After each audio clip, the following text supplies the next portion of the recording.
दोस्तों कैसे आप सभी। आई होप आप सभी बहुत अच्छे होंगे, अपनी तैयारी बहुत ही बेहतर तरीके से कर रहे होंगे।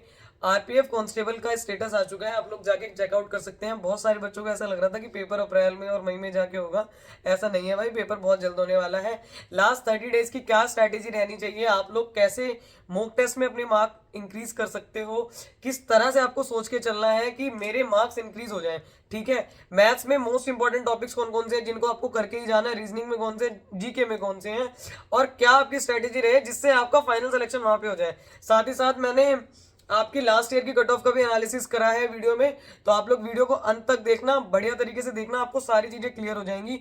जो भी बच्चे अभी मॉक टेस्ट दे रहे हैं और उन लोगों के मॉक टेस्ट में किसी भी वजह से कम मार्क्स रह रहे हैं, तो उसका भी समाधान किया जाएगा। ठीक है, परेशान होने की जरूरत नहीं है। देखो, बुरी बात तो ये है कि समय नहीं है, पर अच्छी बात ये है कि अभी भी समय है। तो अभी समय है, अभी बहुत सारी चीजें हो सकती हैं। आप लोग कॉपी पेन लेके बैठो, जितनी भी चीजें मेरे द्वारा बताई जाए आप लोग उसको नोट डाउन करो। देखो, स्ट्रैटेजी का मतलब ये होता है, स्ट्रैटेजी के अंदर ही एक स्मार्ट शब्द आ जाता है। ठीक है, उसका मतलब है कि हम जितनी स्मार्टली काम करेंगे, क्योंकि हमारे पास समय कम है, तो हमें स्मार्टली काम करना है। इस समय पे स्मार्टनेस तभी हो पाएगी जब आप लोग जम के मेहनत करोगे। ठीक है, आप लोगों को अपना समय देना पड़ेगा। अब ये नहीं है कि बिल्कुल चल गया काम। बहुत सारे बच्चे ऐसे होंगे जिन्होंने आरपीएफ एसआई का भी पेपर दिया होगा और आरपीएफ कांस्टेबल भर के रखा होगा, तो आप लोगों को इसमें ज्यादा मेहनत करने की जरूरत है, क्योंकि इसमें ग्रेजुएशन वाला बच्चा भी बैठेगा और साथ ही साथ 12th पास वाला भी बैठेगा।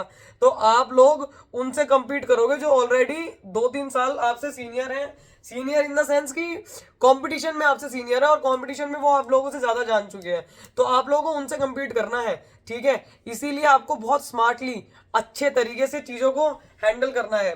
ठीक, तो सबसे पहले आप लोगों को पता ही है एग्जाम का क्या वो है कि भाई मैथ्स आती है 35 नंबर की, रीजनिंग आती है 35 नंबर की, जीके आती है तुम्हारी 50 नंबर की। उसके बाद 120 क्वेश्चन हो गए, 90 मिनट तुम्हें मिलते हैं, 1/3 की तुम्हारी नेगेटिव मार्किंग होती है। अब अगर मैथ्स की बात कर ले तो आप लोग को स्क्रीन पे दिख जाएगा, स्क्रीन पे कि टॉपिक्स जो आपके जो सबसे ज्यादा टॉपिक्स पूछे गए हैं वो है एक तो नंबर सिस्टम। नंबर सिस्टम से 3 से 4 क्वेश्चन आपको देखने को मिलेंगे, सिंप्लीफिकेशन से आपको 3 से 4 क्वेश्चन देखने को मिलेंगे।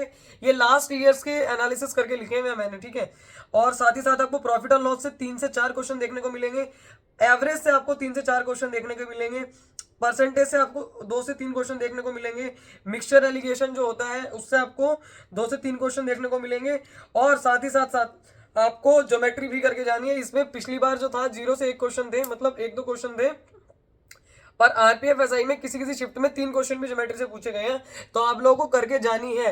ठीक, तो ये सारा हो गया तुम्हारी मैथ्स की बात। अब मैथ्स के लिए तुम्हें कैलकुलेशन की प्रैक्टिस भाई बहुत अच्छे से करनी है। देखो, कैलकुलेशन में तुम लोग छोड़ नहीं सकते हो।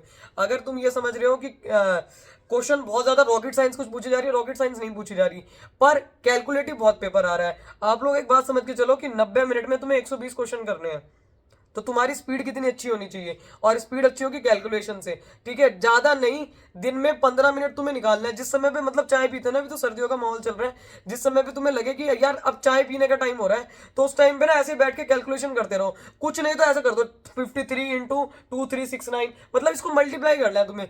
जितनी जल्दी मल्टीप्लीकेशन करोगे, जितनी जल्दी डिवीजन करोगे, प्लस माइनस करना सीखोगे। प्लस माइनस तो तुम्हारा तुम्हारा दिमाग में हो जाना चाहिए। कोशिश करो कि तुम जल्दी से जल्दी क्वेश्चंस को सॉल्व कर पाओ। ठीक है, साथ ही साथ जो फ्रैक्शन होते हैं जैसे 1/5 इंटू 100, तुम्हें पता है सबका, इसका क्या आएगा, 20% आएगा। तो ये तो चलो मैंने नॉर्मल बात बताई, आप लोगों को प्रैक्टिस करके इसको और ज्यादा अच्छा कर लेना है, ताकि आप लोग चीजों को अच्छी तरीके से कर पाओ। समझ में आ रही है मेरी बात। दूसरी चीज आप लोगों को मैथ्स में क्या करनी है, आप लोगों को जब मैथ्स आपकी कंप्लीट हो जाए, तो आप लोग ये देखते हो टेक्स्ट बुक पे भी और बाकी बहुत सारे प्लेटफॉर्म ऐसे हैं जहां पे जैसे पर्टिकुलर सब्जेक्ट वाइज ही टेस्ट लगे हुए हैं। सब्जेक्ट वाइज क्या, बल्कि चैप्टर वाइज भी टेस्ट है। जैसे मान लो नंबर सिस्टम तुमने कर लिया, तुम्हें पता है कि अब मेरा नंबर सिस्टम बिल्कुल बेस्ट एंड बेस्ट हो चुका है, तो उसका एक टेस्ट जरूर लगाओ। 15 क्वेश्चन का टेस्ट होता है। ठीक है, किसी भी वेबसाइट से लगा सकते हो, जरूरी नहीं है कि आपको टेक्स्ट बुक से ही लगाना है, पर आपको सब्जेक्ट वाइज टेस्ट जरूर लगाने हैं। प्रैक्टिस टेस्ट से ही होगी। ठीक है, हम लोग पता क्या सोचते हैं, हम लोग टेस्ट नहीं देना चाहते, क्योंकि हमें पता है क्या लगता है अंदर से, मेरे नंबर कम आ जाएंगे। तो नंबर तो कम आएंगे, अभी आ जाएंगे तो कोई बात नहीं भाई, वहां पे तेरे नंबर कम आएंगे तो किसको दिखाएगा मुंह अपना। और बहुत अच्छी वैकेंसी है, काफी सारे पद भी हैं, आप लोग अच्छे से इसको ग्रास्प कर सकते हैं, ठीक है, आप लोग चाहें तो ये सारे के सारे टॉपिक्स आप लोगों ने देख लिया होगा, अभी आपको स्क्रीन पे दिखे होंगे। अब हम बात करते हैं रीजनिंग की। देखो रीजनिंग में सबसे ज्यादा जो क्वेश्चन पूछे जा रहे हैं वो पूछे जा रहे हैं क्लासिफिकेशन से, कोडिंग डिकोडिंग से, साथ ही साथ नंबर सीरीज से। तो ये सारी चीजें आप लोग अच्छे से करके जाना। इन सारी चीजों के लिए आपको करना क्या है, आपको सबसे पहले आपने मैथ्स के लिए भी कोई ना कोई टीचर जरूर पकड़ा होगा, रीजनिंग के लिए भी आपने कोई ना कोई टीचर जो है वो पकड़ लिया होगा। अगर नहीं भी पकड़ा है तो रीजनिंग के लिए दुनिया भर का कंटेंट भाई पड़ा हुआ है। नंबर सीरीज जो है, जैसे मान लो नंबर सीरीज के क्वेश्चन तुम्हें देखने हैं तो सारे के सारे डालो नंबर सीरीज, यूट्यूब पे डालोगे, जैसे सर्च मारोगे दुनिया भर की नंबर सीरीज आ जाएगी। सारे चीजों की ना बढ़िया बढ़िया बढ़िया बढ़िया प्रैक्टिस करते रहो बस डेली की डेली, तुम्हें कुछ नहीं करना। और डेली सब्जेक्ट वाइज टेस्ट लगाओ। ये जो चीजें है ना, ये जो चीजें हैं, ये चीजें आप लोगों के लिए बनाई गई। जैसे 2 से 4 क्वेश्चन जो है तुम्हारे रैंकिंग के हैं, मिरर इमेज से तुम्हारा एक ही क्वेश्चन है, अल्फाबेट सीरीज जो है वो 2 से 3 क्वेश्चन है। तो इन सब चीजों की तुम प्रैक्टिस करोगे कहां से? प्रैक्टिस होगी टेस्ट से। अगर आप लोगों के पास कोई टेस्ट सीरीज नहीं है तो आप लोग ऑनलाइन भी डालोगे ना, number series top 50 question, number series top 100 question, यार दुनिया भर के तुम्हारे पास क्वेश्चंस आ जाएंगे। उन सारे क्वेश्चंस की प्रैक्टिस करो। अदरवाइज एक वेबसाइट है indiabix.com, उस पर आप टेस्ट दोगे ना, बैठे बैठे भी टेस्ट दे सकते हो। मतलब तुम उसमें मतलब नॉर्मल चलते फिरते कहीं जा रहे हो उसमें भी टेस्ट दे सकते हो। उसमें से आपका ना कॉन्फिडेंस इंक्रीज होगा। और वो बिल्कुल फ्री वेबसाइट है indiabix.com, इसमें आप लोग जाओगे, इस पे आप लोग रीजनिंग का टेस्ट दे सकते हो, ठीक है, बढ़िया तरीके से। अब हम आ जाते हैं जीके पे। देखो जीके में जो सबसे ज्यादा चीजें पूछी गई है ना, वो पूछी गई है करंट अफेयर से मेरे भाई।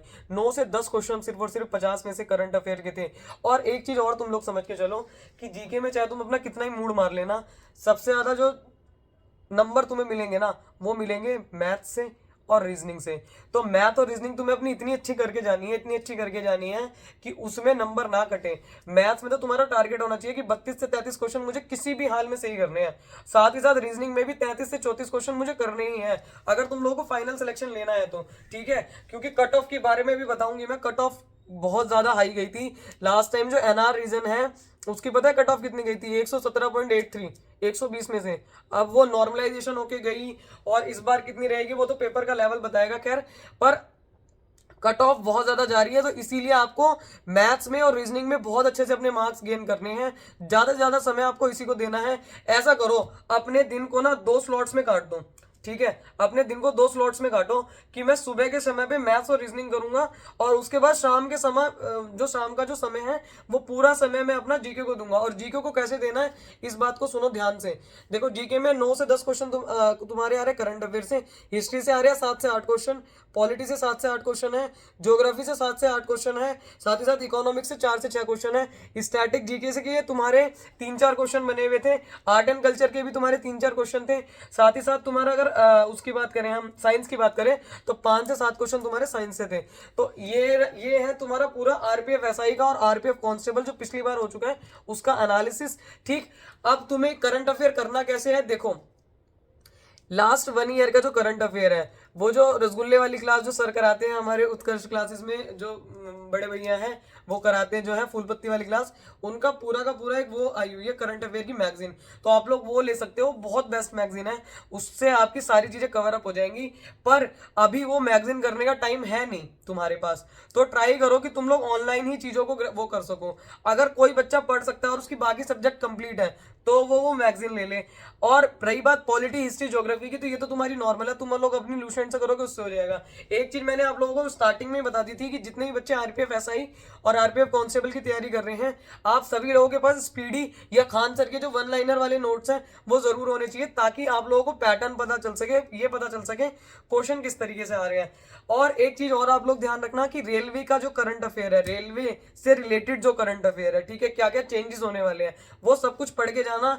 ट्राई करना कि दिसंबर लास्ट तक का तो तुमने सब कुछ ही रेडी कर रखा हो, ज्यादा नहीं, सॉरी, तो दिसंबर लास्ट तक का सब कुछ रेडी कर रखा हो। अब जैसे 8th पे कमीशन के लिए आयोग गठन हुआ है तो इसके बारे में तुम्हें पूरी जानकारी होनी चाहिए डिटेल में। देखो जीके जो है ना, जीके समय मांगती है भाई, और जीके 1-2 दिन में बनेगी नहीं, 30 दिन में तुम जीके नहीं बना पाओगे, पर कुछ तो होगा भाई, जो हो सकता है उसको करो। जितनी चीजें तुम्हारी रह गई है, मैंने शुरुआत से तुम्हें एक बात बताई है, एक कॉपी लो, उसमें लिखो कि मैंने ये चीजें कर ली है, ये मेरे पैटर्न है। जैसे मैंने मैथ्स में मेरे 20 टॉपिक हैं, रीजनिंग में मेरे लगभग 15 टॉपिक है, जीके में मेरे लगभग 10 टॉपिक है। तो मैंने इसमें से क्या क्या कर लिया, हाँ भाई ठीक है मैंने नंबर सिस्टम कर लिया, हाँ भाई ठीक है मैंने सिंप्लीफिकेशन कर लिया, हाँ भाई इसमें मैंने सीटिंग अरेंजमेंट कर लिया, मैंने क्लासिफिकेशन कर लिया। तो ये सारी चीजें आप लोगों को देख के चलनी है कि आपने क्या किया हुआ है। हर इंसान अपनी अपनी स्ट्रेटेजी अलग अलग बताता है, हर इंसान की अलग अलग स्ट्रेटेजी हो रही है। आप अपने हिसाब से अपनी स्ट्रेटेजी खुद बना सकते हो, कोई ऐसी बड़ी बात नहीं है कि मैं ही बताऊं या कोई और बताए, ऐसा कुछ भी नहीं है। पर बशर्ते आप लोग ये चीज ध्यान रखें कि मुझे इतने क्वेश्चंस को और इस टॉपिक से, इस पर्टिकुलर टॉपिक से इतने क्वेश्चन पूछे जा रहे हैं, तो मुझे ये तो बढ़िया से करके ही जाना है। और एक और बात आप लोग समझो कि आरपीएफ एसआई से थोड़ा सा कम लेवल ही आएगा कांस्टेबल का, इसी वजह से कट ऑफ ज्यादा जाती है। अब हम लोग अगर बात कर ले कट ऑफ की, तो लास्ट टाइम मेल की जो कट ऑफ है वो गई थी 117.83 और फीमेल की कट ऑफ गई थी यूआर कैटेगरी की 74.75। ये नॉर्थ रीजन की बता रही हूँ मैं आपको, और बाकी कट ऑफ कम भी गई थी। वैसे अलग अलग रीजन की अलग अलग कट ऑफ जाती हैं। आप लोगों को ट्राई करना है, आप लोगों को ट्राई करना है, लड़कों तुम लोगों को ट्राई करना है कि 90+ क्वेश्चन तो तुम्हारे कम से कम सही ही होने चाहिए भाई। और जिन लोगों के 90+ क्वेश्चन सही हो रहे हैं वो लोग मुझे कमेंट करके बताना कि हाँ मेरे अभी तक 90+ क्वेश्चन का सही हो रहे हैं। बहुत सारे बच्चे मेरी जानकारी में ऐसे हैं। लास्ट टाइम अभी मुझे एक लड़का है, उसने मुझे क्या भेजा था, उसने संदीप नाम है शायद उसका, उसने टेलीग्राम पे वो भेजा था कि उसके लगभग 104 नंबर आए थे आरपीएफ कांस्टेबल के टेस्ट में। तो आप लोग भी ट्राई करो कि आप लोगों के भी आए। आप लोगों का जो टेस्ट है वो मैं इस पे दिखाऊंगी, जिनके भी अच्छे वो आएंगे, ठीक है। आप लोग मुझे कमेंट करके नीचे कमेंट कर देना, मतलब कमेंट कर देना, या फिर टेलीग्राम चैनल है वो लिंक डिस्क्रिप्शन में है, आप लोग ज्वाइन कर सकते हैं, वहां पे आप भेजना। हम सबके कमेंट्स देखते हैं पर रिप्लाई ज्यादातर लोगों का नहीं हो पाता, तो इसके लिए रियली वेरी सॉरी, ठीक है, क्योंकि इतना समय सच में मुझे नहीं मिल पाता है। दूसरी चीज, आप लोगों को टारगेट रखना है लड़कों को कम से कम 90+ क्वेश्चंस का। 90 से ज्यादा ही रखो तो अच्छी बात है, कम मत रखना। और लड़कियों तुम्हें भी 80+ का टारगेट रखना है, तब जाके कहीं तुम्हारा सिलेक्शन हो पाएगा। इस बात को ध्यान रखो कि अगर 90+ तुम्हारे आगे और 80+ तुम्हारे आगे, तो नॉर्मलाइजेशन होकर कुछ ना कुछ बढ़ता जरूर है, आप लोगों का फाइनल सिलेक्शन हो जाएगा मेरे भाई। और अभी तो आप लोग सिर्फ पढ़ाई में वो है, थोड़ा सा आरपीएफ कांस्टेबल का फिजिकल भी हार्ड है, इसके बारे में चलो कभी बाद में बात करेंगे। आई होप मैंने सारी चीजें कवर अप कर दी होंगी, कुछ चीज रह गई हो गलती से तो क्षमा करना, उसको बाद में ऐड ऑन कर दिया जाएगा किसी और उसमें। कोई भी आप लोगों को डाउट होता है, कोई भी समस्या, कोई भी दिक्कत आ रही है, आप लोग कमेंट कर सकते हैं। आप लोगों के कमेंट का सम्मान किया जाता है हमेशा, और कोशिश करती हूँ कि सबका रिप्लाई कर सकूँ। जय हिंद।